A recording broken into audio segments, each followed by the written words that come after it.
तो दोस्तों अक्सर हमारे बड़े बुजुर्ग कहा करते हैं कि कहीं पे भी पेशाब नहीं करना चाहिए, चौराहे पे पेशाब नहीं करना चाहिए, किसी भी पेड़ के नीचे पेशाब नहीं करना चाहिए। पता नहीं कौन-सी बुरी शक्ति वहाँ पे रहती हो, उसका वास हो वहाँ पे। अगर आप लोगों ने वहाँ पे पेशाब कर दिया तो वो बुरी शक्ति आप पे हावी हो सकती है। ये अक्सर हमारे बड़े बुजुर्ग का कहना होता है। लेकिन आज के मॉडर्न ज़माने में ज़्यादातर लोग इसको नहीं मानते और इस चीज़ को इग्नोर कर देते हैं। और ये इग्नोर करना आज के मॉडर्न ज़माने के बच्चों को आगे जाकर कितना भारी पड़ता है, उनको पता भी नहीं होता है। ऐसे ही आज की घटना है हमारे सलीम भाई की जो 2017 में मिस्त्री का काम किया करते थे। तो उस वक़्त वो खाना खाने के लिए दोपहर का अपने घर लौट रहे थे। तो उनको लगता है भाई पेशाब, तो वो पेशाब करने के लिए इधर-उधर जगह देखी, उनको दिखा एक आम का पेड़ चौराहे पे खड़ा है। तो वो सीधा जाते हैं और आम के पेड़ के नीचे पेशाब कर देते हैं। लेकिन उनको कहाँ पता था कि आम के पेड़ के नीचे तो कोई और ही चीज़ बैठी हुई है।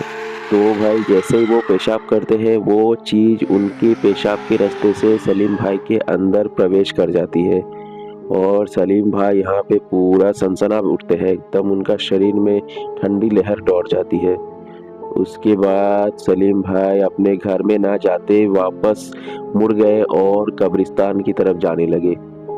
तो उनके गांव के एक लड़के ने देख लिया था कि भाई सलीम अपने घर ना जाके कब्रिस्तान की तरफ क्या करने के लिए जा रहा है। लेकिन उसने सलीम को बुलाया नहीं क्योंकि सलीम काफी दूर उससे निकल चुका था। तो वो सीधा जाता है अपने घर में। उसका घर और सलीम का घर आस पड़ोस में था। तो सलीम का भाई उसको मिल जाता है। तो वो सलीम के भाई को बताता है कि क्या हुआ, तुम्हारा भैया कब्रिस्तान की तरफ जा रहा है, दोपहर को खाना खाने नहीं आया। तो भाई उसका भाई बोलता है कि क्या हो सकता है, कब्रिस्तान में क्यों जाएगा, कुछ हुआ है क्या उसको। तो वो लोग दोनों अपना साइकिल पे बैठ के जाते हैं सीधा कब्रिस्तान के पास। तो वो लोग देखते हैं कि सलीम भाई कब्रिस्तान को भी पार कर चुके हैं और 2 किलोमीटर दूर एक नदी था। तो वो सलीम नदी की तरफ जा रहा था। तो ये लोग साइकिल चला के सीधा जाते हैं क्योंकि उसके उस गांव के लड़के ने देखा था कि सलीम कब्रिस्तान के रास्ते से जा रहा था। तो वो लोग सीधा उसी रास्ते से चलते हुए गए और नदी का थोड़ा आगे जाके उन्होंने सलीम को देख लिया कि हाँ भाई सलीम तो नदी की तरफ जा रहा है।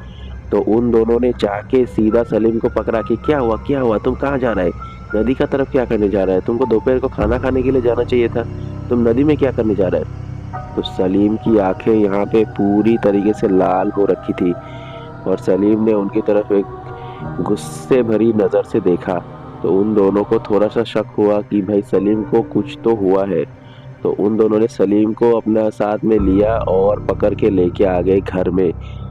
तो सलीम ने उस टाइम पे ज़्यादा रिएक्ट नहीं किया, सिर्फ गुस्से भरी आंखों से इन दोनों को देख रहा था। तो घर में जैसे ही आए सलीम को खाना वाना दिया, वो खाना नहीं खाना चाहता है क्योंकि उस दिन उसका घर में वेजिटेरियन बना था, मतलब दाल वगैरह बना था। वो खाना नहीं खाता है, खाना फेंक देता है, सिर्फ बोलता है मुझे मुर्गा चाहिए, मुर्गा। तो ये बात सुन के सलीम के घर वाले थोड़ा सा घबराए कि यार सलीम तो इससे पहले आज तक ऐसा कभी नहीं बोला था क्योंकि उनका आर्थिक स्थिति भी उतना ठीक नहीं था। तो वो लोग रोज मुर्गा तो नहीं अफोर्ड कर सकते। तो सलीम की इस बातों को सुन के उनके घर वाले बोले यार क्या हुआ बेटा तुम्हें, तुम तो पहले ऐसे नहीं करते थे, आज अचानक क्या हो गया, तुम मुर्गा क्यों मांग रहे हो। आज दाल बना है, दाल से खा लो, कल मुर्गा ले आना, कल बना दूंगी, उसकी माँ ने कहा ये।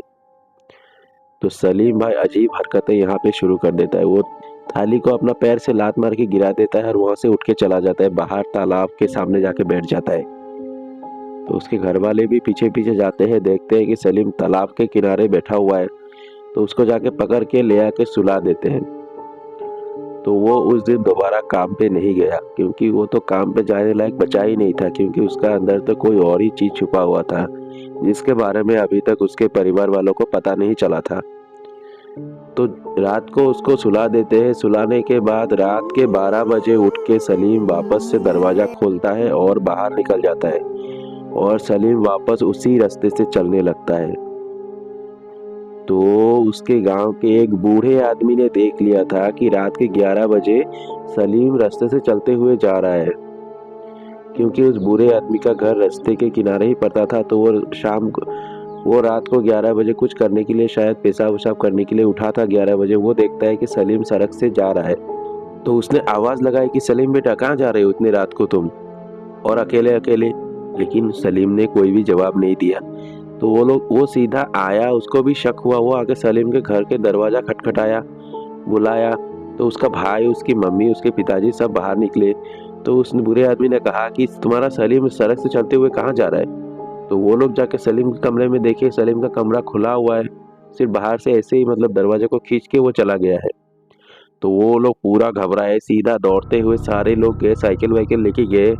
तो उन्होंने देखा कि सलीम वापस से उसी नदी की तरफ जाने की कोशिश कर रहा है। तो उन लोगों ने ज़बरदस्ती उसको पकड़ के लेके आना चाहते थे, लेकिन दोपहर का टाइम में तो सलीम ने कुछ भी ज़बरदस्ती नहीं किया, उनके साथ जाने के लिए मना-वना नहीं किया, लेकिन अभी वो वापस नहीं आना चाह रहा है। पूरा ज़ोर लगा रहा है सलीम कि वो घर वापस नहीं जाएगा, वो नदी में ही चला जाएगा, गुर्रा रहा है पूरा गुस्से से। तो उसके घर वालों ने फिर भी ज़बरदस्ती 3-4 आदमी को बुलाया फ़ोन-वोन करके। तो उन लोगों ने भी पकड़ के सलीम को घर में ले आए, और उनको पता चल चुका था कि सलीम अभी नॉर्मल नहीं है, सलीम के ऊपर कोई बुरी चीज़ हावी हो चुकी है। तो उन लोगों ने अपने जो मस्जिद के मौलवी साहब को बुलाया। तो मौलवी साहब ने कुछ पाक पानी लाया था, उसको सलीम के ऊपर छिड़का। तो सलीम यहाँ पे बोलता है, नहीं नहीं नहीं नहीं नहीं, मेरे ऊपर मत छिड़को, मुझे ये इससे डर लगता है, मुझे इसको जलन होता है इस पानी से, मुझे मेरे ऊपर ये मत छिड़को। तो उसके जो मौलाना साहब थे उन्होंने कहा कि तू कौन है, कहाँ से आई है, क्या करना चाहती है?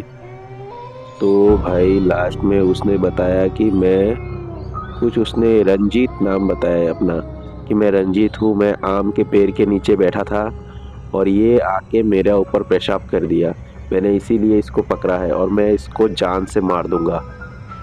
तो ये चीज़ सुन के उनके घर वाले भी थोड़ा डर जाते हैं कि यार ये क्या हो गया।